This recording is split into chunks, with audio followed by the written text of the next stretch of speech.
Hello, good morning teachers. இன்றைக்கி dead எக்ஸாமுடைய முக்கியமான points சைக்காலஜியில் பார்ப்போம். உங்களுக்கு எக்ஸாமுக்கு முன்னாடி ஒரு 3 டேஸ்க்கு நீங்கள் எந்த புக்கையுமே நீங்கள் பார்க்க வேண்டாம். நீங்கள் எழுதுகிற நோட்ஸை திருப்பி பார்த்தாலே போதுமானது. எல்லாத்தையும் போட்டு குழப்பிக்க வேண்டாம். எக்ஸாமுக்கு முன்னாடி ஒரு 2 நாள் 3 நாளைக்கு முன்னாடி எந்த புக்கையுமே பார்க்காதீங்க. நீங்கள் எழுதுகிற நோட்ஸை கீ பாயிண்ட்ஸாக வச்சுக்கோங்க. அது கூட இந்த கீ பாயிண்ட்ஸும் வச்சுக்கிட்டிங்கன்னா ஒவ்வொரு சப்ஜெக்ட்டுக்கும் தனித்தனியாக ஒரு 5 வீடியோஸ் போடுறேன், 6 வீடியோஸ் போடுறேன். அந்தந்த சப்ஜெக்ட்டுக்கு உரியதை ஒரு ஆஃப் அன் ஹவர் எக்ஸாமுக்கு முன்னாடி 2 நாளைக்கு பார்த்துக்கோங்க. First psychology. ஃபஸ்ட்டு நம்ம கொஷின் பேப்பரில் சைக்காலஜி தான் ஃபஸ்ட்டு இருக்கும். நீங்கள் அந்த question paper first impression is the best இம்ப்ரெஷன்ற மாதிரி சைக்காலஜியை நம்ம கொஞ்சம் நல்லா டீப்பாக படிச்சுக்கிடும்போது நம்மளுக்கு எக்ஸாம் பேப்பர் ஈஸியாக நம்மளுக்கு தெரியறதுக்கு வாய்ப்பு இருக்குது. ஃபஸ்ட்டு பாருங்கள், மனித வளர்ச்சி மற்றும் மேம்பாடு. இதில் கொள்கைகளை பாருங்கள். வளர்ச்சி இது உடல் அளவில் ஏற்படும் மாற்றத்தை குறிக்கும். அளவிடக்கூடியது மற்றும் ஒரு குறிப்பிட்ட வயதில் நின்றுவிடும். வளர்ச்சி ஒரு ஸ்டேஜுக்கு மேலே நின்றுடும். டீனேஜுக்கு மேலே நம்மளுக்கு ஒரு 20-25 அந்த க்ரோத் ஆனது நின்றுட்டு அப்புறம் முதிர்ச்சி தான் ஏற்படுகிறது. இங்கே பாருங்கள், மனித வளர்ச்சியை பற்றிய கருத்து, மிக முக்கியமான கருத்து. மேம்பாடு இது உடல், மன, சமூக மற்றும் உணர்ச்சி பூர்வமான பண்புகளின் தர மாற்றத்தை குறிக்கும். வாழ்நாள் முழுவதும் தொடரும் செயல்முறை. டெவலப்மெண்ட் ஆகும். ஒவ்வொரு திசுக்களும் என்ன செய்யும்? வளர்ச்சி அடையும். அது டெவலப் ஆகுமே தவிர நம்மளுக்கு ஹைட்டோ வெயிட்டோ நம்மளுக்கு மாற்றம் வர்றது வளர்ச்சி. இது டெவலப்மெண்ட்டு வாழ்நாள் முழுவதும் காணப்படும். முதிர்ச்சி, மெச்சுரேஷன் எப்படி இருக்கும்? மரபு வழி பண்புகள் தானாகவே படிப்படியாக வெளிப்படும். இயற்கை நிகழ்வு முதிர்ச்சி எனப்படும். அதாவது மரபு வழிகள் பண்பு தானாகவே படிப்படியாக வெளிப்படும். இயற்கை நிகழ்வு முதிர்ச்சி. வளர்ச்சியின் திசை கோட்பாடுகள் 2: தலைகீழ் திசை, அண்மை சேம திசை. இங்கே பாருங்கள், தலையிலிருந்து கால் நோக்கி வளர்ச்சி தலை கீழ் திசை. அண்மை சேம திசை உடலின் மையப்பகுதியிலிருந்து வெளிநோக்கிய வளர்ச்சி. ஹைட்டு, பிரெத்தில் நம்ம குண்டாகிறது, ஒல்லியாகிறது, இதுதான் வளர்ச்சியினுடைய திசை கோட்பாடுகள் 2. குமரப்பருவம், அடலசன்ஸ் ஏஜ். நெருக்கடியும் கொந்தளிப்பும். ஸ்டான்லி ஹால் சொல்லியிருக்காரு பாருங்கள், கொந்தளிப்பு புயல் அப்படின்னு ஞாபகம் வச்சுக்கோங்க. அறிவாற்றல் வளர்ச்சி கோட்பாட்டை வழங்கியவர் யார்? பியாஜே. இவர் குழந்தைக்காக நிறைய ஆராய்ச்சிகள் பண்ணியிருக்காரு. வளர்ச்சியை 4 நிலைகளாக பிரித்தார். முக்கியமான பாயிண்ட்ஸு: புலன் இயக்க நிலை, செயலுக்கு முற்பட்ட நிலை, பருப்பொருள் செயல்பாட்டு நிலை, முறையான செயல்பாட்டு நிலை என்று 4 விதமாக வளர்ச்சியை பிரித்தார். அறிவாற்றல் வளர்ச்சி கோட்பாட்டை சொன்னவர் ஜீன் பியாஜே. சமூக பண்பாடு வைகாட்ஸ்கி. இவர் எப்படி ஞாபகம் வச்சுருக்கணும்னு சொல்லியிருக்கேன், ஓகேங்களா? வைகாட்ஸ்கி. சமூக பண்பாட்டு அறிவாற்றல் கோட்பாடு உருவாக்கியவர் யார்? வைகாட்ஸ்கி. கோட்பாட்டின்படி முக்கிய கூறுகள்: ஜிபிடி அண்மை வளர்ச்சி மண்டலம், ஸ்காஃபோல்டிங் தாங்குதல், ஒருத்தவங்க ஹெல்ப்போட வளர்ச்சி, பேம்பரிங், இசட்பிடி தாங்குதல் உதவி செய்தல் கோட்பாடு. மன சமூக வளர்ச்சி எரிக்சன் 8 வாழ்க்கையை பிரிச்சுக்கிறது இல்லையா? எந்த 8ல் இருப்புன்னு தெரிஞ்சுக்கொண்டு ரஜினி பாட்டை நீங்கள் ஞாபகம் வச்சுக்கோங்க. அவர் மன சமூக வளர்ச்சி குழந்தைய 4 ஸ்டேஜாக பிரிச்சிருக்காரு. குழந்தையோட வளர்ச்சி நிலை ஃப்ரம் பர்த் டு டெத் 8 ஸ்டேஜாக எரிக்சன் பிரிச்சிருக்காரு. அதை டீப்பாக சொல்லியிருக்காரு. அப்புறம் பாருங்கள், 9வது பாயிண்ட்டு, ஒழுக்க வளர்ச்சி. கோல் எடுத்தால் தான் ஒழுக்க டிசிப்ளின் வரும். கோல்பர்க் எத்தனை படி? இவர் 6 ஸ்டேஜஸாக பிரிச்சிருக்காரு. மன பகுப்பாய்வு, சைக்கோ அனலிட்டிக் தியரி முக்கியமானது, சிக்மண்ட் ஃப்ராய்ட். ஆளுமை, பர்சனாலிட்டி, ஈகோ, சூப்பர் ஈகோ என பிரித்தார். கற்றல் கோட்பாடு விதிகள். கற்றல்னாலே என்னது? ஃபஸ்ட்டு வர்றது முயன்று தவறி கற்றல். ஒரு பூனை ரோடை கிராஸ் பண்ணுது, அப்போ போயிட்டு வருது, கிராஸ் பண்ணலாமா வேணாமான்னு அதை ஞாபகம் வச்சுக்கோங்க. அவர் பூனையை வச்சு தான் பரிசோதனை செஞ்சார். கற்றலின் முதன்மை விதிகள் ரொம்ப முக்கியமானது: ஆயத்தம், பயிற்சி, விளைவு. ஆயத்த விதிக்கு மற்றொரு பெயர் என்னது? மனநிலை விதி. தேர்வு எழுதும் மாணவனுக்கு மிகவும் தேவையான விதி விளைவு விதி. நிர்பந்திக்கப்பட்ட நிபந்தனை கற்றல், கிளாசிக்கல் கண்டிஷனிங். இதை கண்டறிந்தவர் யார்? ஈவான் பாவ்லவ். நாய் பாவ்லவ் உமிழ்நீர் சுரத்தில் வச்சு பெல் அடித்து உமிழ்நீர் சுரக்க வைப்பார். அப்புறமா உணவு கொடுப்பார். அப்புறம் பெல் அடித்து என்ன செய்வார்? பார்த்த உடனே அந்த நாய் பெல்லை அடிக்கும் பொழுதே உமிழ்நீர் சுரந்துடும். முதல்ல சாப்பாடை பார்த்த உடனே உமிழ்நீர் சுரந்த நாய்க்கு பெல் அடித்தோடனே உமிழ்நீர் இருக்குது. அதில் டிஃப்ரெண்ட் கைண்ட்ஸ் ஆஃப் பெல்லை வந்து அடிச்சு காட்டு. அப்புறம் ஒரு சர்டன் பீரியடில் இந்த குறிப்பிட்ட பெல்லுக்கு தான் சாப்பாடு போடுவாங்க அப்படின்ட்டு அது கற்றுக்குது இல்லையா. அதெல்லாம் சொன்னவர் ஈவான் பாவ்லவ். இங்கே பாருங்கள், செயல்பாட்டு நிபந்தனை கற்றல் ஆப்ரேட்டர் இக்கோட்பட்டவங்க பிஎஃப் ஸ்கின்னர் எலி மற்றும் புறாக்களை கொண்டு பரிசோதனை செஞ்சார். எப்போதுமே மனித மேலே செய்யறதை விட இந்த மாதிரி விலங்குகள் மேலே ஆராய்ச்சி செஞ்சு அது என்ன டெஸ்டிங் ரேட்டுன்னு சொல்லுவீங்க அப்படின்னு கேட்பாங்க. டெஸ்டிங் ரேட்டு இது பிஎஃப் ஸ்கின்னர் தான் அந்த எலியெல்லாம் வச்சு ஆராய்ச்சி பண்ணார். வழிகாட்டி கற்றல் திட்டமிட்டு கற்றல் இக்கோட்பாட்டினை அடிப்படையானது. செயல்பாட்டு நிபந்தனை கற்றல். உட்காட்சி வரி கோலர் உல்ஃபாங் கோலர். சுல்தான் குரங்கு என்ன செய்யும், முதல்ல வாழைப்பழத்தை எட்டி பார்க்கும், இப்போ வெறிக்க முடியாது, அப்புறமா குச்சி எடுத்து அடிக்கும், அதுவும் எட்டாது. உடனே அங்கே இருக்கிற அட்டைப்பொட்டியை போட்டு அது மேலே ஏறி குச்சை வச்சு அந்த பழத்தை சாப்பிடும். இது முயன்று உட்காட்சி வழியாக தன்னுடைய என்ன செய்யுது கற்றலை நிகழ்த்துகிறது. சுல்தான் குரங்கு, அந்த குரங்கு பேர் சுல்தான். சமூக கற்றல் கோட்பாடு உள்நோக்கி கற்றல். ஆல்ஃப்ரெட் பாண்டுரா. பொம்மை இதுதான் போபோ பொம்மை, அதாவது டெடிபியர் மாதிரி இருக்கும். அந்த பொம்மையை வச்சு என்ன செய்வாங்க, ஆல்ஃப்ரெட் பாண்டுரா போபோ பொம்மை பரிசோதனை செய்தார். அப்போ அந்த அந்த புள்ள என்ன செய்யும், அந்த பொம்மையை அடிக்கிற மாதிரியே ஒரு ஆக்ஷன்லாம் கொடுக்கும். அதாவது நம்ம அப்பா மாதிரியே டீச்சர் விளையாட்டெல்லாம் விடுவாங்க இல்லையா, கோல செய்தல். அதுதான் சமூக கற்றல் கோட்பாடு. கற்றல் மாற்றம் நேர்மறை எதிர்மறை, அப்புறம் ஜீரோ கற்றல் பூஜ்ஜிய மாற்றம். நேர்மறைன்னா என்னது, சைக்கிள் ஓட்ட தெரிஞ்சவங்களுக்கு அதாவது வண்டி ஓட்டுறது ஈஸியாக இருக்கும், வண்டி ஓட்ட தெரிஞ்சவங்களுக்கு கார் ஓட்டுறது ஈஸியாக இருக்கும். அதே போல் தான்.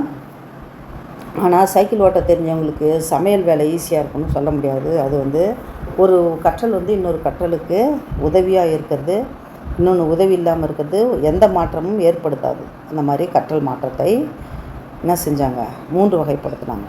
அதுக்கடுத்தது அறிவுத்திறன் மற்றும் இன்டெலிஜென்ஸ் கிரியேட்டிவிட்டி. இங்கே தான் ஐக்யூவை பார்க்குறாங்க. ஐக்யூ அதனுடைய ஃபார்முலா பார்த்திங்கன்னா என்னது, ஐக்யூ = மன வயது இன்ட்டு மன வயது பை கால வயது. Chronological age, mental age divided by chronological age into 100. இதுதான் ஐக்யூ இன்டெலிஜென்ஸ். ஒரு 16 ஏஜுக்குள்ளே ஒருத்தவனுக்கு இருக்கிற ஐக்யூவை நம்ம நம்பர் கொடுத்துட முடியும். நம்ம பேதையா பெதுமையா, பேதை இருக்குது, மேதை இருக்குது, முட்டாள் இருக்குது, மூடர் இருக்குது, நம்ம எந்த ஸ்டேஜில் இருக்கிறோம் அப்படின்றதையும் நம்ம இந்த ஐக்யூ டேபிளை பார்த்து நம்ம தெரிஞ்சுக்கலாம். இங்கே பாருங்கள், அறிவுத்திறன் ஈவு என்ற வார்த்தை முதலில் ஸ்டர்ன் அறிமுகப்படுத்தியவர். ஒழுங்குபடுத்தியவர் டெர்மன். அதை டேப்லெட்டாக போட்டவர் டெர்மன். முதலில் அறிவு சோதனை உருவாக்கிற ஆல்ஃப்ரெட் ஃபீனே. அது எந்த வருஷம், 1905. தமிழில் ஃபீனேன்னு வரும், இது ஃபீனெட், இந்த டி சைலண்ட். ஒற்றைக்காரணி கோட்பாடு, இரட்டைக்காரணி கோட்பாடு, பலகாரணி கோட்பாடு, இதெல்லாம் பார்த்துக்கோங்க. Alfred ஃபீனே ஒற்றைக்காரணிக்கு Alfred ஃபீனே. இருக்காரணி என்னது, ஸ்பியர்மேன். சி மற்றும் எஸ் காரணி கொள்கை, ஜென்ரலிசம் ஸ்பெசிஃபிக் காரணி ஃபேக்டர் தியரி, 2 ஃபேக்டர் தியரி. பலகாரணி மல்டி ஃபேக்டர் தியரி, தார்ண்டைக். தேர்ஸ்டைன்னு வருவார், அவர் என்னது, குழு காரணி கொள்கை. பல காரணி வேறு, குழு காரணி வேறு. பல்லறிவு வகை கோட்பாடு, ஹோவர்ட் கார்டனர். ஒரு தோட்டத்தில் பல பூக்கள் இருக்கிற மாதிரி என்னது, பல்லறிவு வகை கோட்பாட்டு. மனித வம்சம் 8 அல்லது 9 வகையான அறிவுத்திறன்கள் இருப்பதாக கூறினார். அறிவுத்திறன் கட்டமைப்பு கோட்பாடு, ஜேபி கில்பர்ட். 120 காரணிகள். எத்தனை காரணிகள்னு 120, கில்பர்ட். ஆக்கத்திறன், இது விரி சிந்தனையோடு தொடர்புடையது. அறிவுத்திறன் என்பது குவி சிந்தனையோடு. விரி சிந்தனை எது, குவி சிந்தனை எதுன்னு பார்க்குறேன். ஆக்கத்திறன் 4 முக்கிய நிலைகள் பார்த்துக்கோங்க. அதை சொன்னவர். ஊக்கம், ஆளுமை மற்றும் மனநலம். மனிதநேய கோட்பாடு அல்லது படிநிலை கோட்பாடு. அடிப்படை தேவைகள். ஒரு மாஸ்லோனுடைய அந்த கோன் இருக்குது இல்லையா, இது கீழே உள்ளது மனிதனுக்கு அடிப்படை தேவை. தன்னிறைவு மேலே இருக்கிறது நம்ம சாட்டிஸ்ஃபேக்ஷனுக்காக செய்யாது. அப்போ இந்த 7 மனிதனுடைய தேவைகளை 7 படிநிலைகளாக சொன்னார். அதை நம்ம 5 படிநிலைகளாக கூட விளக்கினார்னு வரும். 7 இருந்ததுன்னா 7 போடுங்க, 5 இருந்ததுன்னா 5 போடுங்க. ஊக்க குறைபாடு கொள்கை அல்லது கிளார்க் ஹல். ஆளுமை என்ற சொல், பர்சோனா என்ற லத்தீன் சொல், லாட்டின் வேர்டு, முகமூடின்னு பேர். ஆளுமை என்பது முகமூடி. ஆளுமை உடலமைப்பில் அடிப்படை. கிரெச்மர், ஷெல்டன். எண்டோமார்பிக், மீசோமார்பிக், எக்டோமார்பிக், மனிதனுடைய உடல் வாக வச்சு பிரித்தாங்க. ஆளுமையின் மனோபாவ அடிப்படையில் கார்ல் யூங், மனசு எப்பயோ இளமையாக இருக்கும்னு நினச்சிக்கோங்க. கார்ல் யங் ஆளுமை பண்பு கூறு கோட்பாட்டை வழங்கியவர். ஆல்ஃப்ரெட் மற்றும் ரேமண்ட் கேக்கர் ஆளுமை காரணிகள். மறைமுக ஆளுமை சோதனை, ரோஷாக் மைத்தட சோதனை, இன்க்பிளாட் டெஸ்ட். அதில் எத்தனை அட்டைகள் இருக்குன்னு கேட்பாங்க. 10 அட்டைகள். பொருளறிவோடு இணைத்தறி சோதனையை முர்ரே மார்கன், டேட்டு டெஸ்ட்னா முர்ரே மார்கன். தற்காப்பு வழிமுறைகள், மன அழுத்தத்திலிருந்து கையாளும் வழிமுறைகள், இதெல்லாம் தற்காப்பு. இன்னொன்று சைக்காலஜியில் ஒரு டிப்ஸு சொல்கிறேன். நீங்கள் என்ன பார்த்தீங்கன்னாக்கா, மாணவர்களுக்கு தண்டனை வழங்குதல், மாணவர்களுக்கு தண்டனை வழங்குதல்ன்ற மாதிரி ஒரு கொஷின் ஃப்ரேம் பண்ணியிருந்தாங்கன்னா அதை நீங்கள் செலக்ட் பண்ணக்கூடாது ஆன்சரை. நீங்கள் என்ன செய்யணுன்னாக்கா, மாணவர்களை பாராட்டுதல், குழு கற்றல், இதுதான் நீங்கள் இந்த மாதிரியே பாசிட்டிவாக இருக்கிறத தான் நீங்கள் ஆன்சரை செலக்ட் பண்ணணும். சப்போஸு தெரியலன்னா, அல்லது பிசி ஆப்ஷனில் ஓரளவு தெரியாத கொஷின் ஆன்சரே தெரியல அப்படின்னாக்கா பி அல்லது சியை வந்து டிக் பண்ணுறதுக்கு அதில் வாய்ப்புகள் இருக்குது.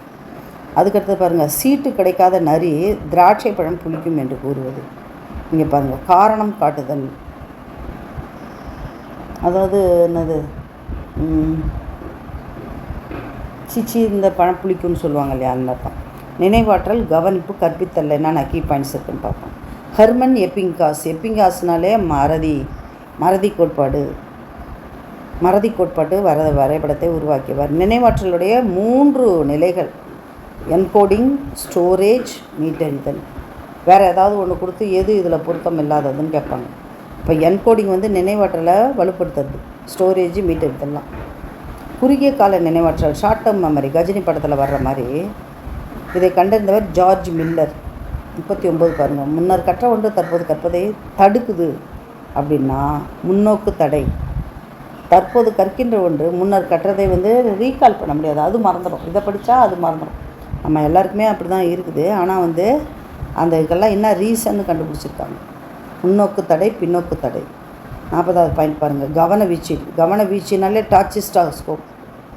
இது கண்டறியும் கருவி வந்து டாச்சிஸ்டாஸ்கோப். கவனம், அட்டென்ஷனை என்றது. 10 பொருளை வச்சுக்கிட்டு 1 செகண்டில் மறைச்சிடுவாங்க, அதில் பார்த்த பொருளை சொல்லுன்னுவாங்க. இந்த ஸ்பேன் ஆஃப் அட்டென்ஷனை கண்டுபிடிக்கிறது.